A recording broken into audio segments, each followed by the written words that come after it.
வீட்டு பிள்ளை இது ஊரறிந்த உண்மை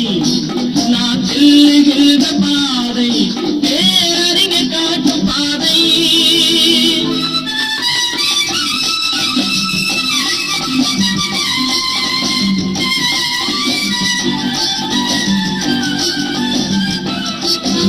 கோவில் என்றால் கோபுரம் காட்டும் தெய்வம் உண்டு அங்கே உள்ளம் என்றால் உயர்ந்து காட்டும் எண்ணம் வேண்டும் இங்கே கோவில் என்றால் கோபுரம் காட்டும் தெய்வம் உண்டு அங்கே உள்ளம் என்றால் உயர்ந்து காட்டும் எண்ணம்